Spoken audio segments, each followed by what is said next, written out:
I have so much more anxiety.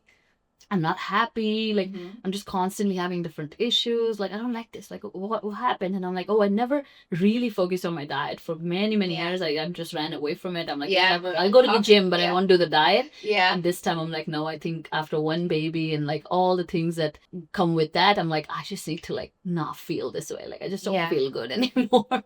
Exactly. So it's really hard to make those switches. But like, it's a competitive advantage for high performing individuals for sure. Exactly. And give yourself credit too for making that kind of change, right? Knowing like, hey, I don't really like the nutrition piece, but I know I want to feel better, right? So that's really amazing that you connected that too. I have a lot of coaches. Yeah.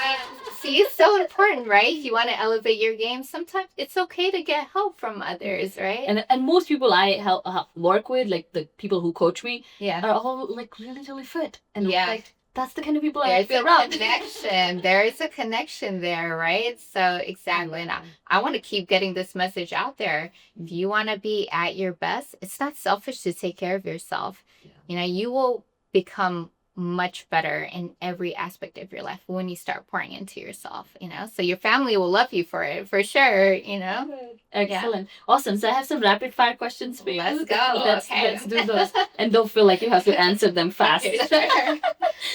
Okay. So what's the one wellness trend that you think is actually harmful for busy people? Ooh, okay. I'm going to get some crap for this. That's okay.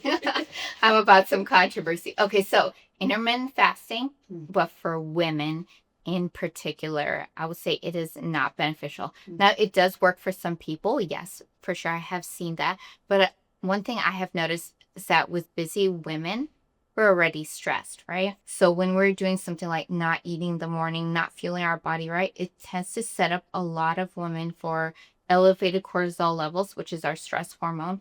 And then a lot of women will end up going home feeling super hungry and then binging after. And we do not want that to happen. I'd rather have a woman set up her day where she's fueling her body right throughout the entire day, instead of focusing on having a fasting window, thinking they're going to be in a calorie deficit. No, let's shift that mindset and focus on fueling our body right, because we're going to feel so much better doing it that way. Okay. Share your most controversial opinion about work-life balance that would surprise most people. All the controversy, yes.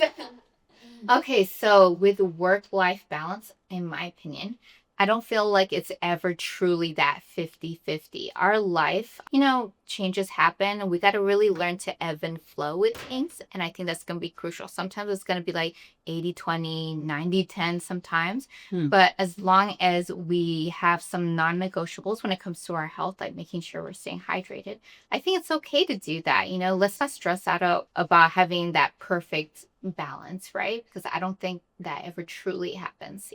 What's the one food you've found that has the biggest impact on mental well-being? I would say protein in general. Protein every meal, guys.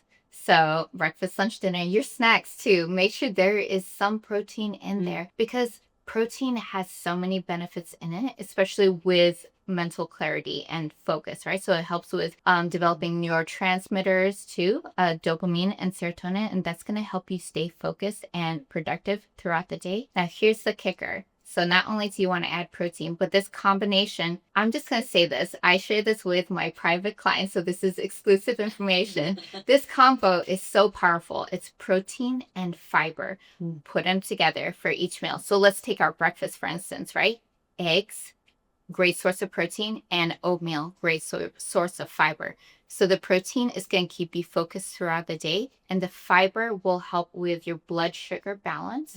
So you won't experience any brain fog or those crashes in the early afternoon. So make sure you're getting that protein in and that fiber, and that is going to be your competitive advantage for sure. So write that down. Yeah. I love that. Thanks for sharing. Yeah. So if you had to choose between perfect sleep, perfect nutrition, or perfect workout, what would you pick and why? It's actually been a little bit controversial in the health and wellness field, like what is considered more important.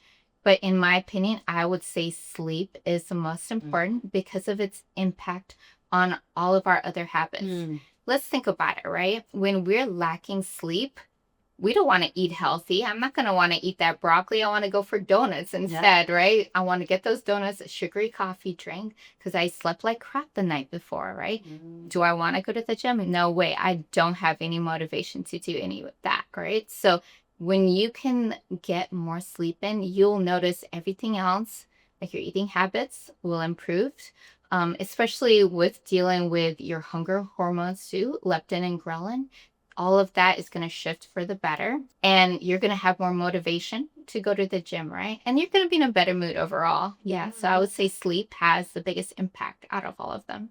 But most people can't sleep properly. Yeah. Isn't that the truth, right? So I think it's worth taking some time to develop a sleep routine. And certain supplements actually are very beneficial when it comes to getting proper sleep. Magnesium, if you have not tried it yet for your sleep, that is a game changer.